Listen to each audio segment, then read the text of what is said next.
friendship.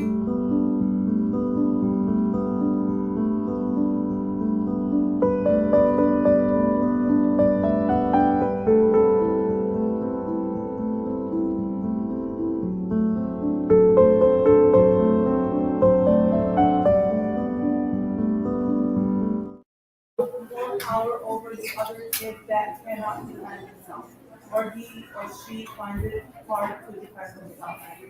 So he wants to be winning, and the other person is losing. Okay.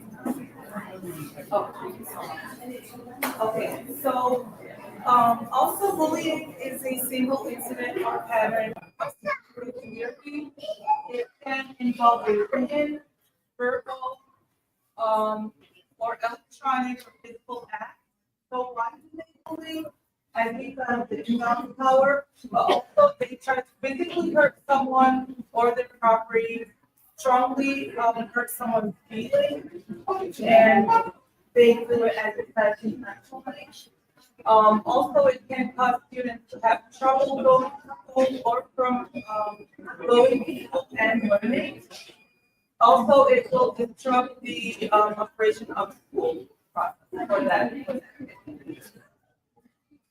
So we are going to be talking about the types of bullying. We put all of them here in this slide. So I think that there's verbal bullying, there's social bullying, there's physical bullying, and also there is cyberbullying.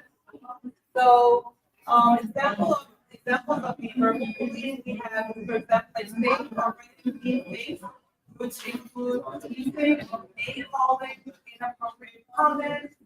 A lot of students, a lot of kids do this, even though um, sometimes they don't mean it, like sometimes you see they go to or students, they go to they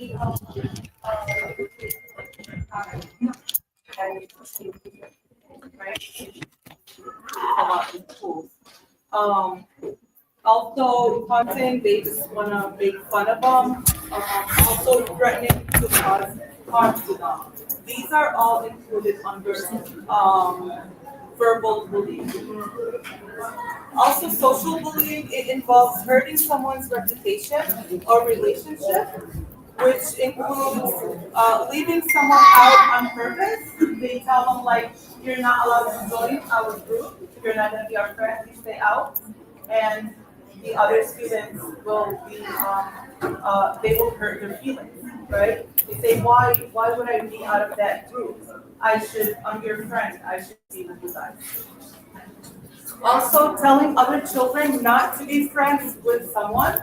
A person in that group will tell the other kids, hey, don't talk to her or don't talk to him. Leave them out of this group. We're not going to be friends anymore. Don't let her in our group. That also comes under bullying, which is social bullying. Also, spreading rumors about someone. It does happen a lot between the kids. Am I following you or are you following me? Sorry. And they spread rumors.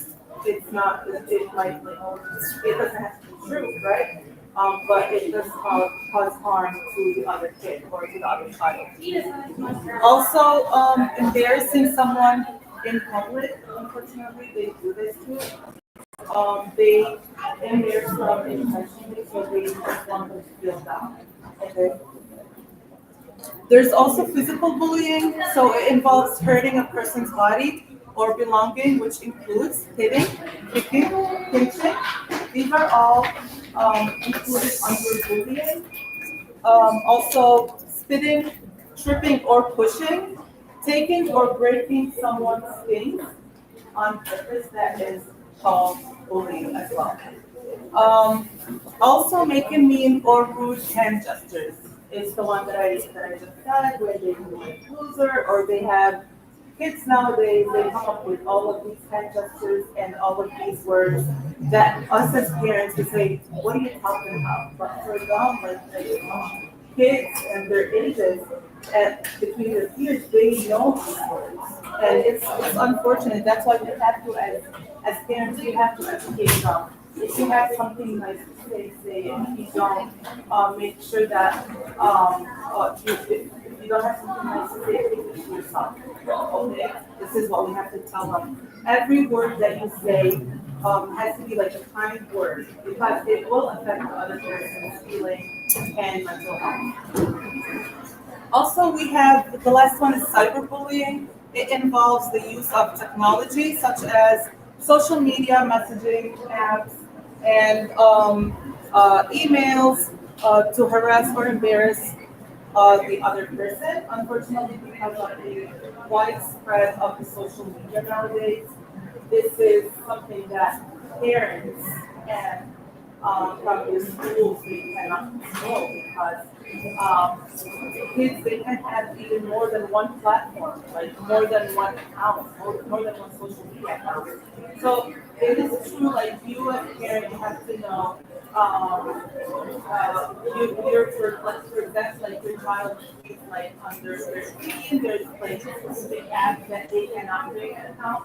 You have to manage and see who are the friends I'm talking to or she's talking to. Also, when they play gaming or online gaming, make sure that they play like not online with public like people that they know. Yes, they can have like a group of their friends from school or from like the family they can play with. Not with someone that's pretending that he's or she's their age because it's unfortunate that we can't track these people if they cycle. Okay. So as we said, bullying can be direct and it can be indirect. So direct, such as hitting, teasing, or threatening. The indirect, which is not straightforward, it will be such as excluding, spreading rumors, or internet harassment, such as posting embarrassing pictures of someone. If it's not with the person or the child's permission or the parents, no one should be able to post any picture about any other kid. That's not right. And here's the how bullying is in different ages. So we're going to talk about first about young children between ages 5 to 12, how they get bullied or how do they bully. So physical bullying. So common forms include hitting, kicking. So that's between the age of 4 to 12. So the common forms is hitting, kicking, pushing,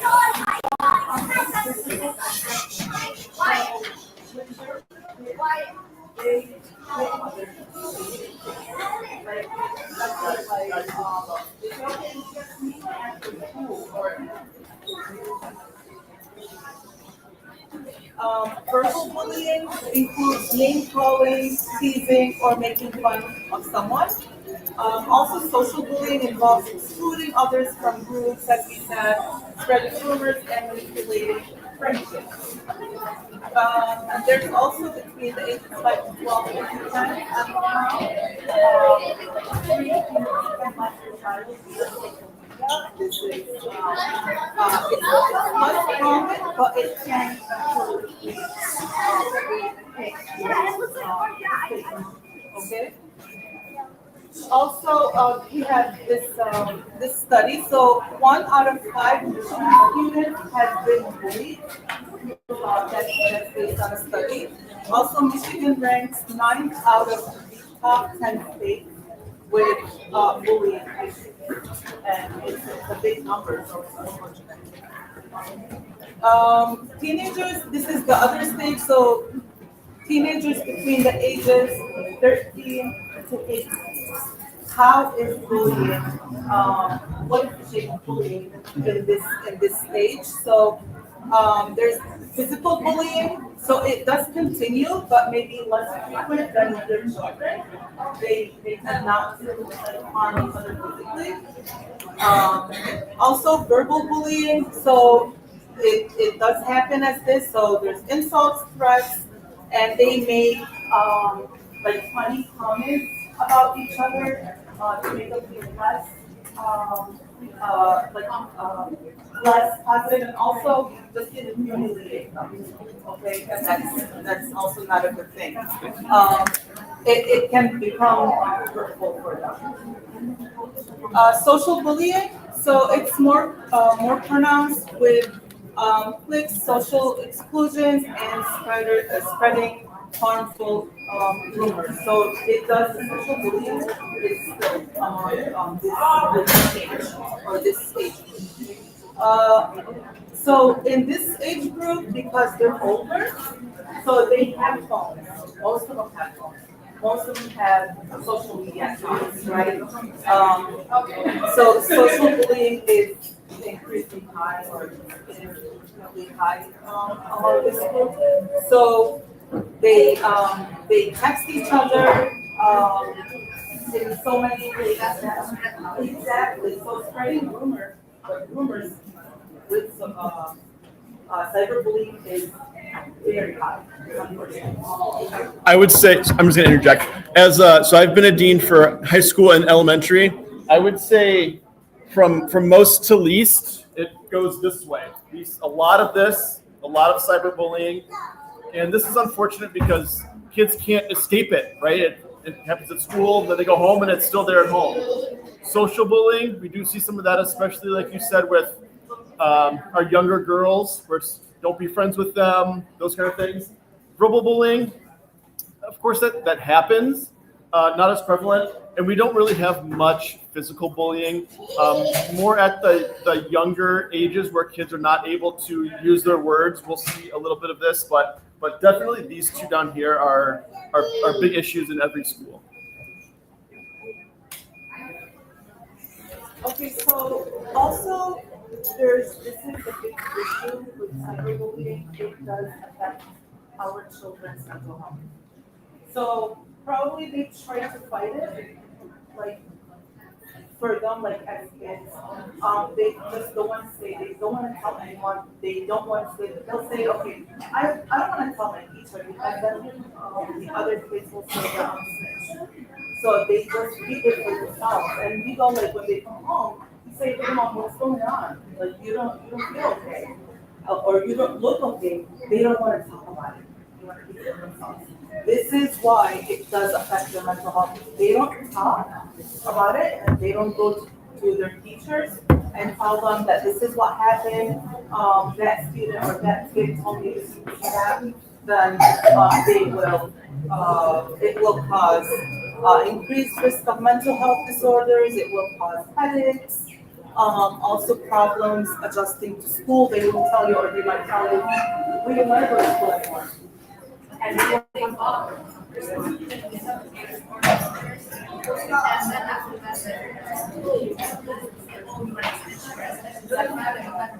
Yes, yes. No, they will really, yeah, but the kids. The people not say, yeah, that's unfortunate. That's why it's our role as parents to educate our kids, to be assertive. We will have like more about assertiveness. We have to teach them how to be emotionally smart, be resilient, and also talk about it, stand up for yourself. Okay. Also, let me just talk about like, some more things. Also, increased feelings of sadness and loneliness, changes in their sleep or eating habits. Also, loss of interest in activities they used to enjoy. Also, these issues may persist into adulthood. So if you don't talk to your son or your daughter about like what's going on, and you don't reach out for like school and talk about it in school, then unfortunately it will last. And like when he grows up or she grows up, when they become adults, it will affect them mentally, their mental health. Switch. Also, it does decrease the academic achievement and school participation. So you will see that they will seem like weaker, they don't have confidence in themselves. That's why, as we said, it's our role as parents to talk to school, to keep up with their teachers and say, okay, even if you tell your son or your daughter, okay, if you felt like that, you better go and speak with your teachers. You gotta go talk to them.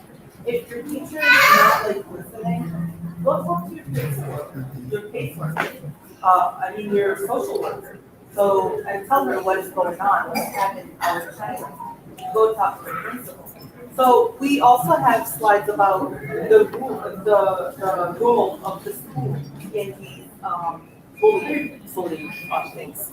I will say to your point, we have very few students who continue being bullied after they speak out. Typically, once something is said and it's brought to the attention of a dean or a teacher, it usually doesn't continue. It sometimes does. But there is a big worry amongst kids that, oh, I'm being a snitch. I don't want people to think that I'm a snitch.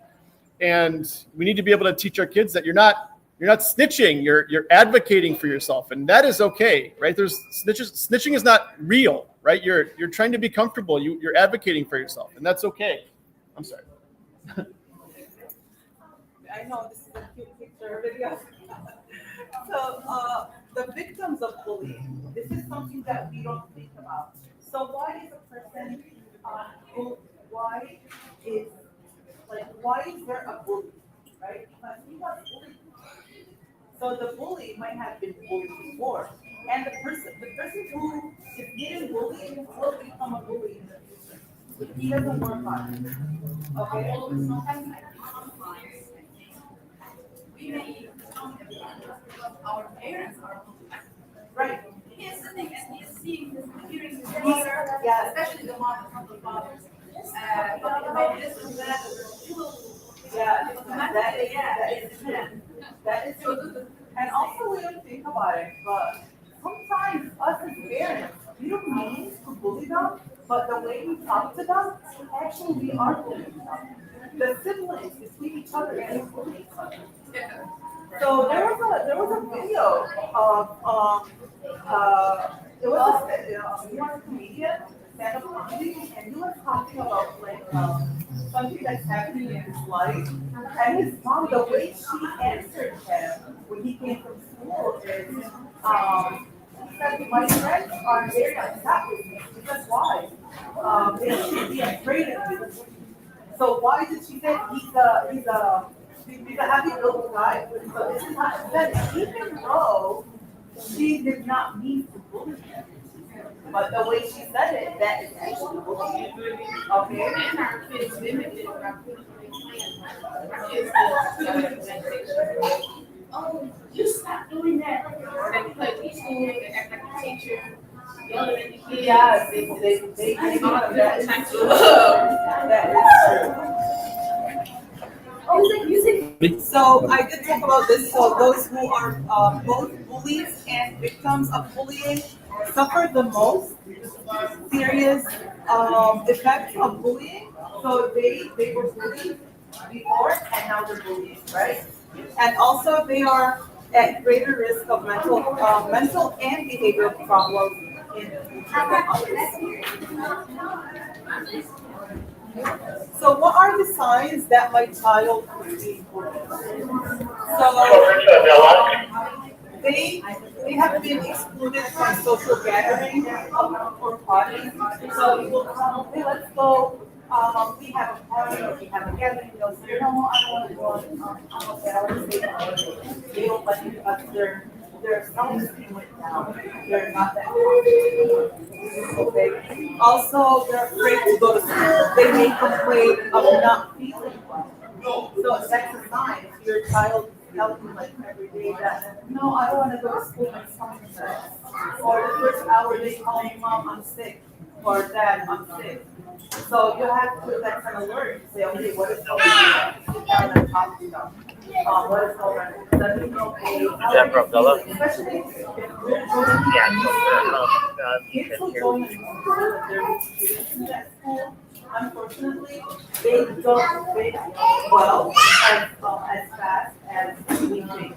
It will take them a while. Also, they seem sad, lonely, or depressed. They can be having a difficult time sleeping. And also moods, their mood will not changing, like sometimes they're happy, they're angry, they're mad, they're sad.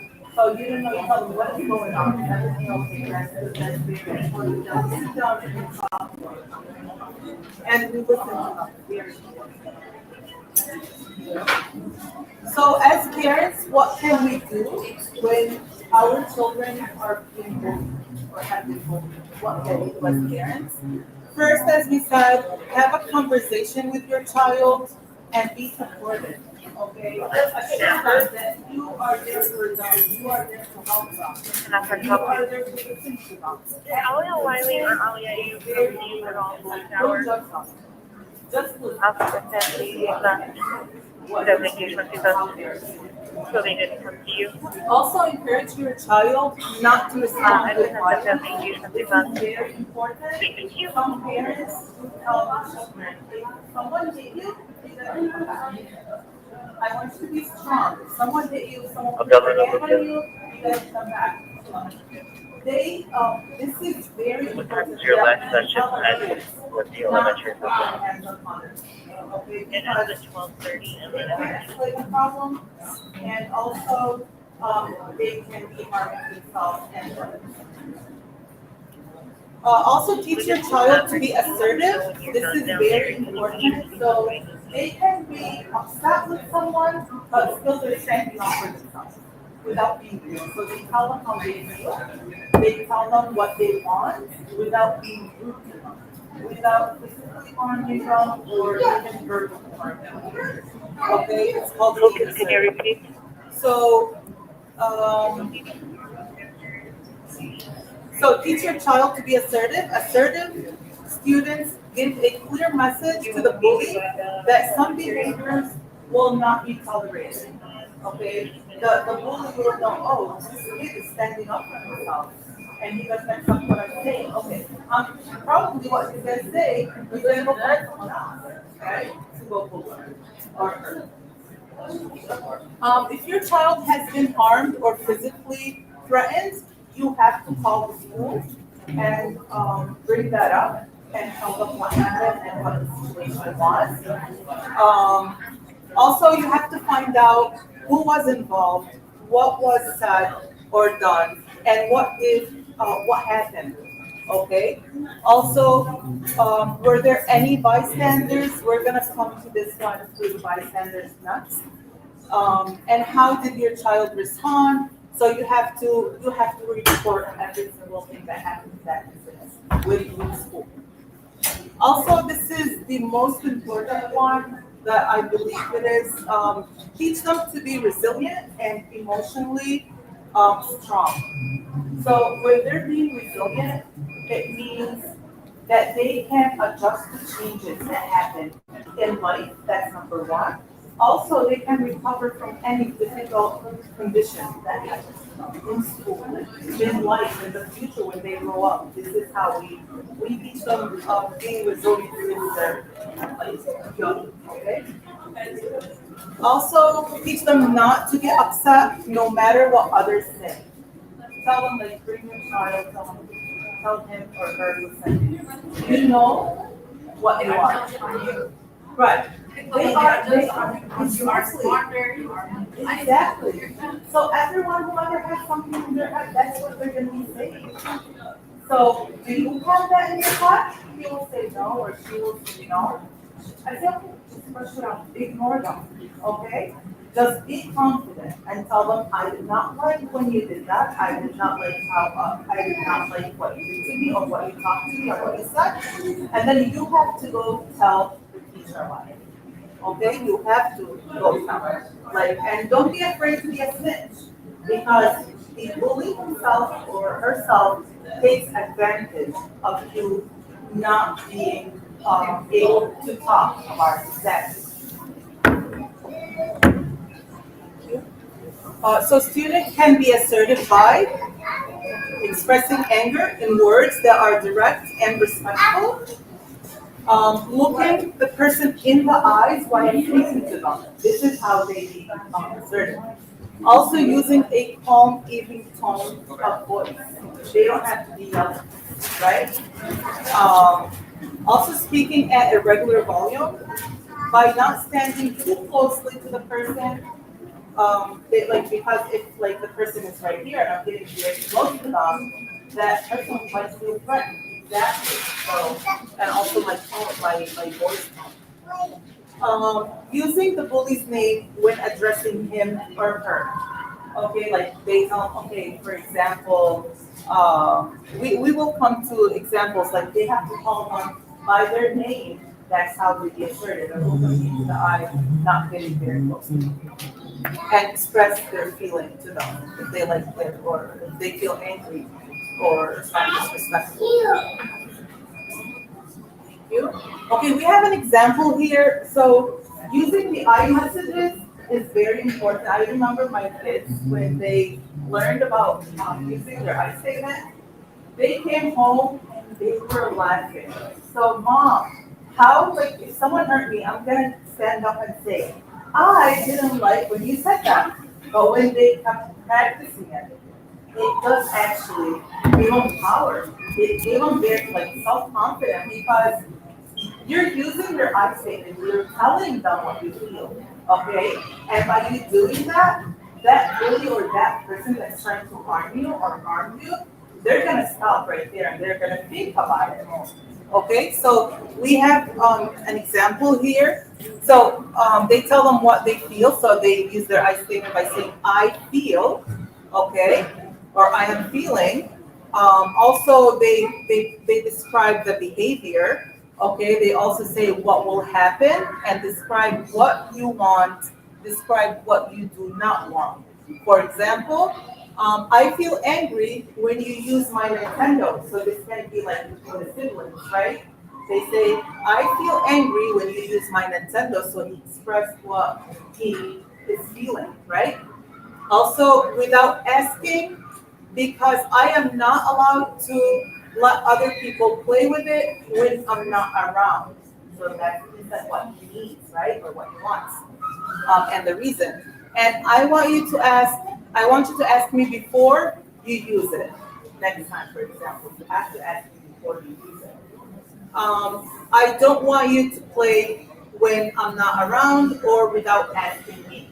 So this is a very good example about using the I statements. When just interject real quick, when I'm doing a conflict resolution between students or something, I try my very best never to say you, right? You can be so aggressive, and the difference between you need to figure it out and we need to figure this out is so different, right? It sends such a different message. So I try to do that as much as I can, because when you say you, it's aggressive and I'm pointing fingers and I'm blaming. But when you say we, it really takes the edge off, and it really allows you to like start working on the problem and not be so defensive about it. So also assertive communication is the essential middle ground between an aggressive comeback that escalates a bully's hostilities and a passive response. So a passive response means I just don't do anything about it, I just let it pass, right? Aggressive is when I be aggressive to that person, I hit, I kick, I even yell. Okay, so assertive is it's in the middle. You're not like you're fighting. Exactly. You don't scream. So screaming is being aggressive, right? But assertive. So it comes in the middle. I'm standing up for myself. I do not let my rights go away. I do stand up for myself, but I do not fight or kick or talk back or yell. Okay. These skills need to be practiced. We have to cultivate that, and they have to practice it every time. Even though at the beginning they might say, "Oh no, if I am being assertive, trying to use my high statements, I will look so." Sorry to say this, but they might say, "I will look so dumb," because I heard it from my kids. Okay. But I don't want to use my high statement. So I'm like, practice it every time. Okay. You're not letting you're standing up for yourself. You're not letting your right go away or anyone manipulates you. They actually you are setting up for yourself. Okay?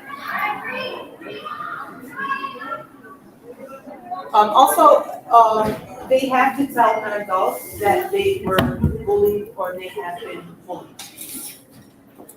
So be assertive, make eye contact, tell the bully to stop. This is very important. They have to confront the bully and ask him to stop or tell him to stop without like hitting or punching. Have confidence in who you are. Make good friends and stick together. This is very important because friends will stand up for each other, right? They will fight for each other. They will also encourage each other to like stand up for themselves and encourage others to stand up for themselves. Talk to someone you can trust. This is also very very important. So this is how to stop a bully. Yeah. From a school perspective, I hear a lot of kids will say, "Well, my dad told me if someone hits me to hit him back." Okay, that's fine, but just know that that goes from a bullying issue to a fight, and that's different, right? We handle a fight different than we handle bullying. So if you want your kid to slug it out, okay, but just know that there will be consequences handed down for that. And we never ever want it to get to that point, and we have very very few fights here. But I do hear that my dad told me to hit somebody. Well, that changes the dynamic of what we're doing. Then it's hard for me to help you when you're taking swings at people. You know. So there comes a point where you are defending yourself. I have two boys, right, and they're 6 and 3, so they're not getting bullied and they're not fighting and all that. But when they get old enough, I'm going to tell them that, the only reason that I will be okay with you fighting is if you are defending yourself or defending someone else, right? That's when me personally as a dad, I will be okay with it. Not because you're mad, not because you're frustrated, because like you feel like you are in danger or you feel like someone else is in danger. So me personally, that's kind of where I draw the line. So it's just a conversation to have with your kids, right? Like when do you feel like it's too much? When is it like, okay, I'm in danger, I need to protect myself? Yeah.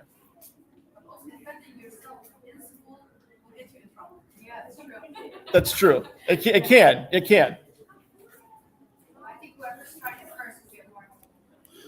A lot of times that does happen. Like, so we have cameras everywhere, so we can see. And if I see that you're really trying to back up and disengage, and then all of a sudden you're backed up against the locker and you have no choice, of course we're going to take that into account, right? We're not heartless. Like, that makes sense. You tried to disengage, you just couldn't, so you had to protect yourself.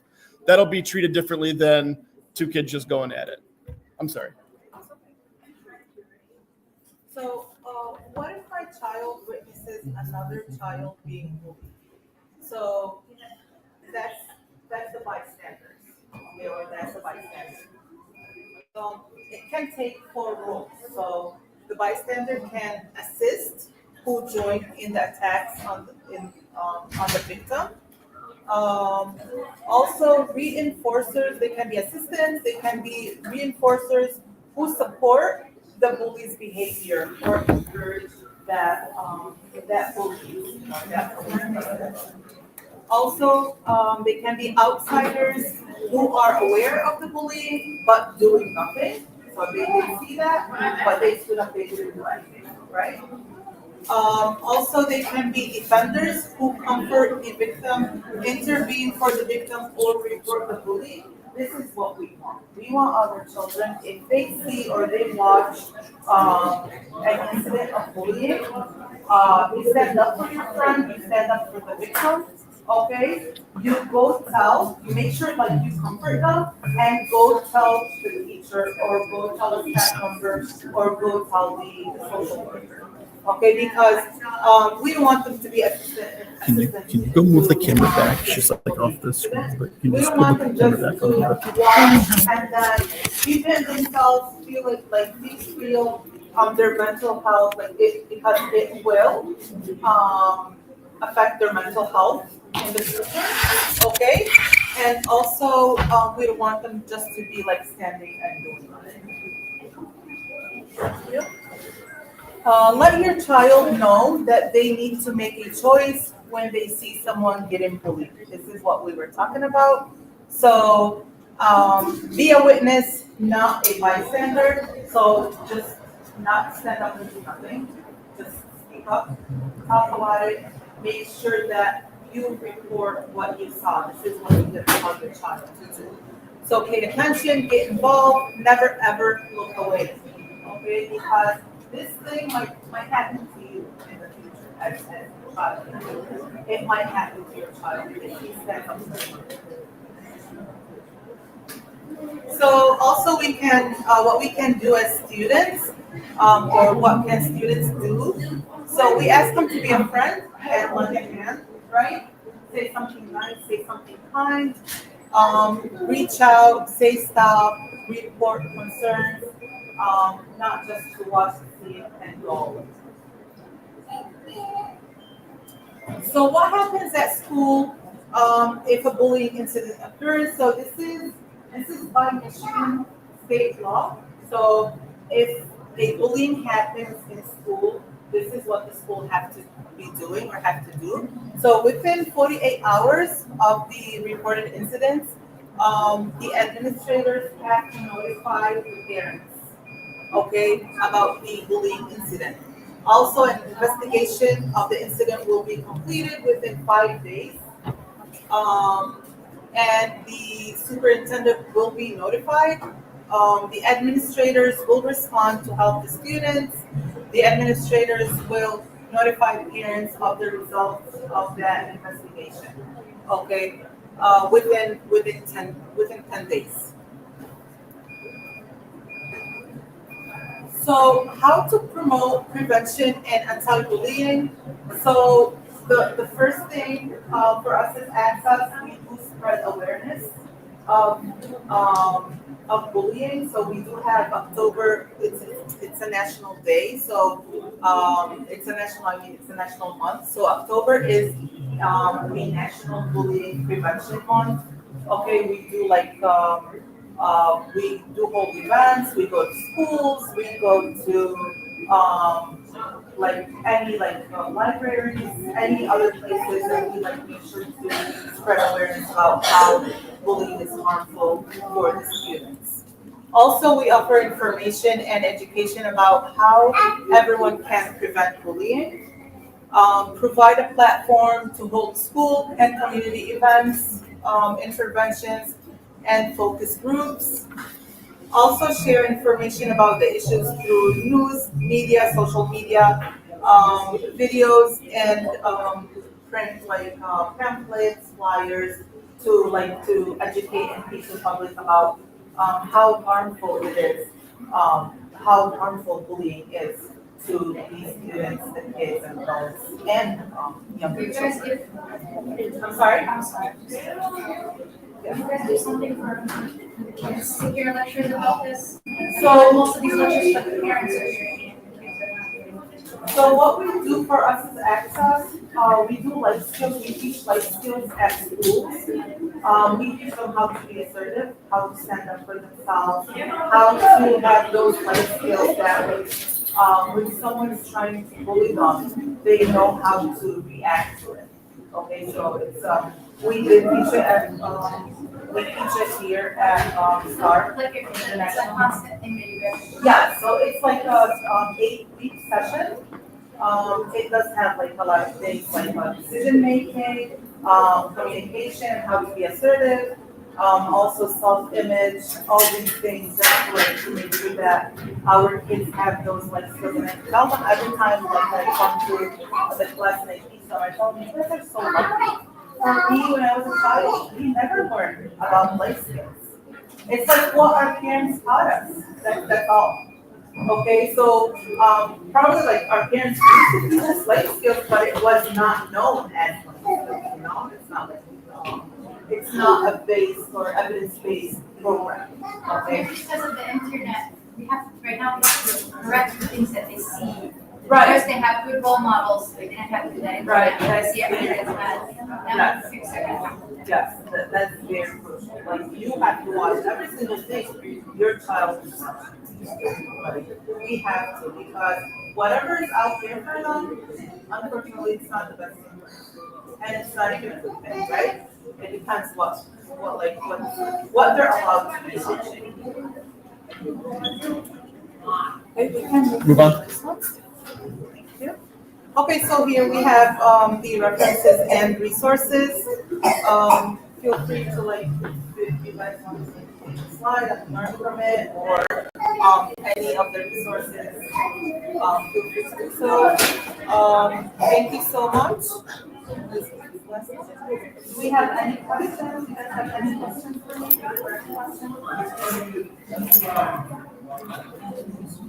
Okay. Of course, thank you guys so much. Thank you guys for coming. Thank you. Have a great Thank day. you.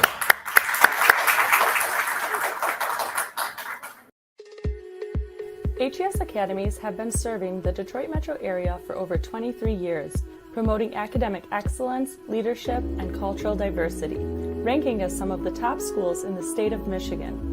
Our pre-K through 12th grade students enjoy tuition-free, state-accredited education by STEM certified and highly qualified staff with no geographical restrictions, and with advanced placement, college dual enrollment, scholarship, and Arabic language programs.